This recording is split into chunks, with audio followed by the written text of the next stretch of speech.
Hello, I'm Riley Abel, a member of the League of Women Voters of Kitsap County. The League of Women Voters is a nonpartisan organization that does not support or oppose candidates. Our mission is to provide information about the candidates and present issues to the voters. Today, we're interviewing the candidates that will appear on your primary ballot, which you should receive in the mail around mid-July. The format for today is to ask each candidate 3 questions. They'll have 90 seconds to answer each question. So let's get to know Christy Cammarata. Christy, you have 90 seconds to introduce yourself and tell us why you chose to run for the office of Bremerton City Council Position 3. Perfect. Thank you so much for allowing me this time, by the way. But my name is Christy Cammarata, and I am running for City Council in Bremerton in District 3. So I have been married to my husband for 17 years, who's a firefighter here with the City of Bremerton for the last 16 years. And I have 3 children, ages 12, 10, and 8. My professional experience is that I am a current Washington State employee for the last 18 years. So with Washington State, I have been with Healthcare Authority for the last 3 years. I'm a program manager dealing with Medicaid reimbursement in a financial services division here. Previous to this, I worked with emergency medical services and trauma care as a regional director for the Department of Health.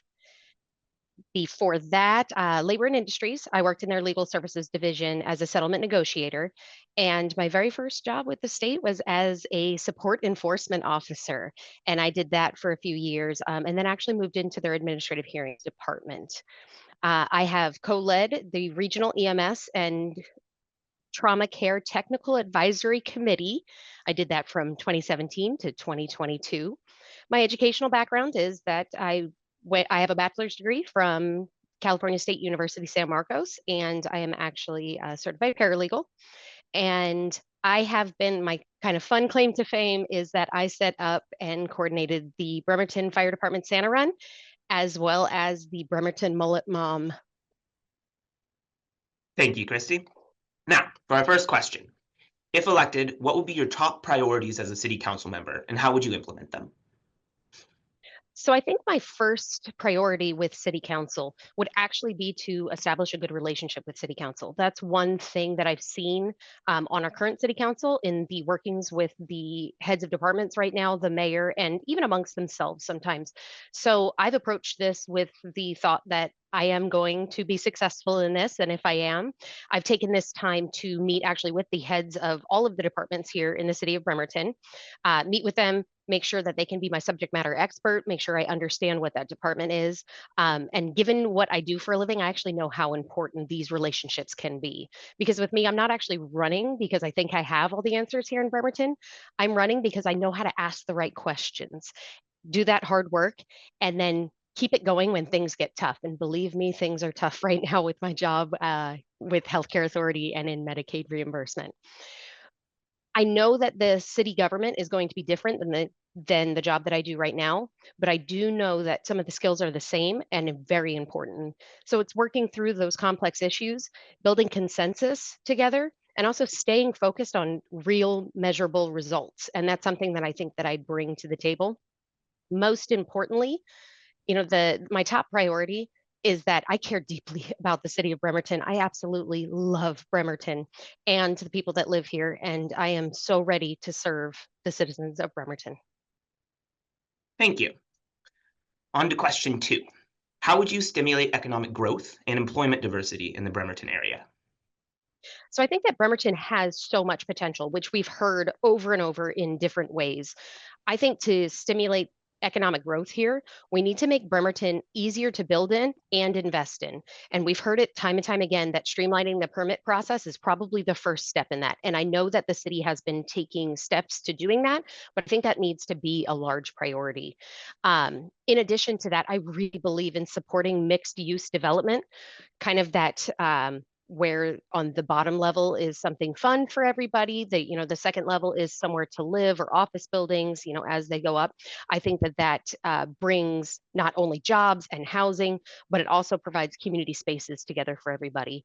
In addition, I think that we should also make sure that the city of Bremerton is actually walking the walk. As I've met with everybody, I found that the majority of people who work for the city of Bremerton don't actually live in the city of Bremerton. So prioritizing local hiring and making sure that our decision makers want to live in the city that they're making decisions in. As an elected official in all of this, the mayor and city council, we're required to live here, but it's the other levels of decision makers that I would love to see living in the city, that we are all bringing together that community feel for ourselves, both in employment and, in our personal lives. Thank you. So your final question today is housing prices are rising in Bremerton. So what would your role as a city council member be in helping keep prices affordable and providing aid to anyone who currently does not have a home?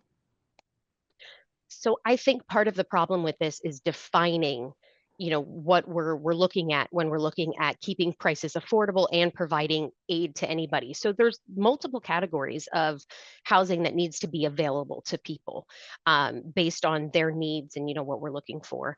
I will be honest, the multifamily tax exemption, the MFTE, that has been discussed, quite a bit in the last couple of meetings, I do think needs to be evaluated immediately.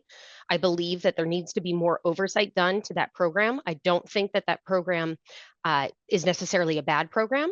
I just think that we need to have more robust reports with it, readily available to people, understanding that there is proprietary information that's in that for the participants in that program, but really evaluating the program more so that there's a better understanding of that particular program. We're seeing some things publicly in the last few weeks, including, very public sales of real estate that are being made available to everybody, where they're actually advertising the fact that these properties fall underneath the Properties Act tax exemption. Thank you. And the price of those housing are nowhere near what you would expect to be in any sort of affordable housing definition. So I think that that's unfortunate, and I think we need to start targeting what that means in each category and working from there. Thank you. So thank you to Christy Cammarata for running for office and for sharing your views with us. I'm Riley Abel, and on behalf of the League of Women Voters of Kitsap County, thank you for watching. Please share this video and don't forget to send in your ballot no later than Tuesday, August 5th.